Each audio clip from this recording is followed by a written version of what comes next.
Hi, and welcome back to the Interesting Chords Corner, where I present a particular voicing for a particular type of chord that I find pleasing, and then demonstrate it in context. And today we're going to talk about major 9 chords.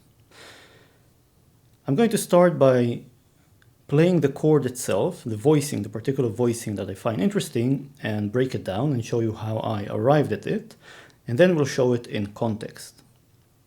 So the voicing is this. I'm going to play it for C, so it's going to be a C major 9.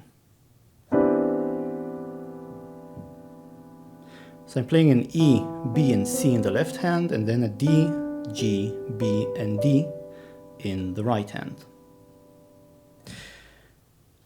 How did I arrive at this particular voicing? Well, let's look at the C major 9 chord. It has the 1st, 3rd, 5th, 7th, and 9th degrees of the C major scale. Now, what I've done is I've taken this C here and moved it up an octave. Then I've taken this G here and moved it up an octave.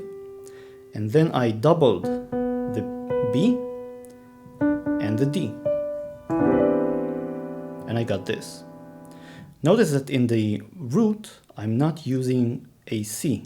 So I don't use a C for the bass, but actually the E, which gives this chord some nice ambiguity, which I'll discuss in a moment. A nice way for remembering this is that if you look at the right hand, what I'm playing is a G major chord, which is made out of the notes G, B, and D, and I'm just doubling the D, an octave below. So it's the G is the chord which is a 4th below C, and that's a kind of an easy way, for at least for some of us, to remember this particular voicing.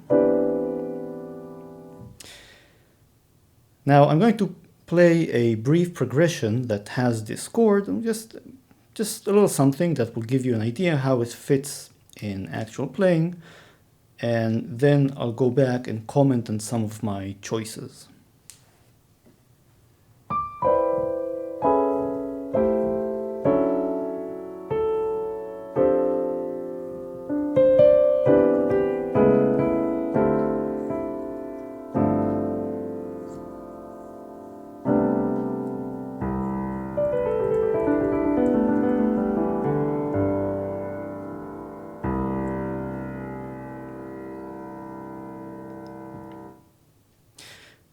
So one thing I'm constantly surprised by, just by playing major 9 chords, is how much modulation, or just how easily you can move between different keys when you play these major 9 chords.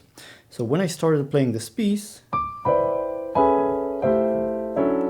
all 4 chords at the beginning were exactly voicings, this particular voicing just in different chords. So this is a C major 9. It's exactly the same voicing I've shown you previously at the beginning of the video. This is an A major 9. And again, if you just transpose everything 3 semitones down, you'll see that this is really an A major 9. Then this is an F major 9. And then we have a D major 9. Then I played an some variation on F major, and followed by an A major 9, then a D minor 11, and then just like a G, or actually a G dominant 7th, or some variation of it, and then I ended on a C major 9, but a different voicing. Now, a few words before I wrap things up. So one thing I've already said is that this voicing, or major 9 chords in general, are very amenable to just hopping between different chords. You know, even if I didn't have this particular inversion, let's say I was playing a C major 9, then an A major 9, then I would play an F major 9, and a D major 9, and a B flat major 9, and I can keep on going, and I can really hop between different keys very easily. It's kind of almost natural for the listener to accept these changes despite you're playing out of key. The second thing I'd like to mention about this voicing is that it has some built-in ambiguity. So here's the voicing again. I'm going to omit this C here just for a moment, bear with me, and I'm going to rearrange the notes again. I have two Ds, so I'll drop one of the Ds.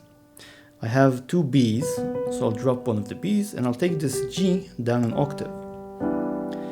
And depending on how good your harmony is, then you might notice that this is an E minor 7. So this voicing is kind of very, almost like an E minor 7 voicing. So it could be interpreted either as a C major 9 or as an E minor 7.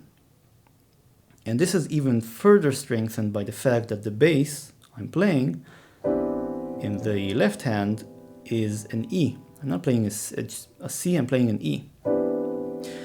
So, in my opinion, this is actually a strength. Ambiguity is usually a good thing, especially when you're going for these complex harmonic voicings that, you know, sound a little bit ambiguous, mature, sophisticated. And this also means that you can actually, in many cases, use this voicing for an E minor 7. For example, think about just this simple melody.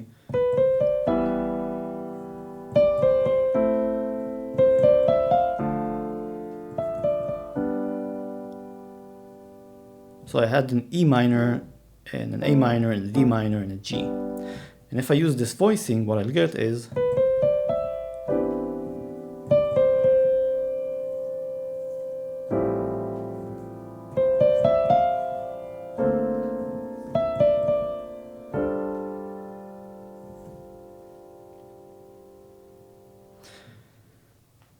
so in some cases it will fit, in some cases it won't. Many times this C here, or this basically flattened sixth, will kind of get in the way, but you just need to really just try it out and see if it fits in the particular chord progression and song that you're playing. That's it for now. I hope you've learned something interesting, and I'll see you next time.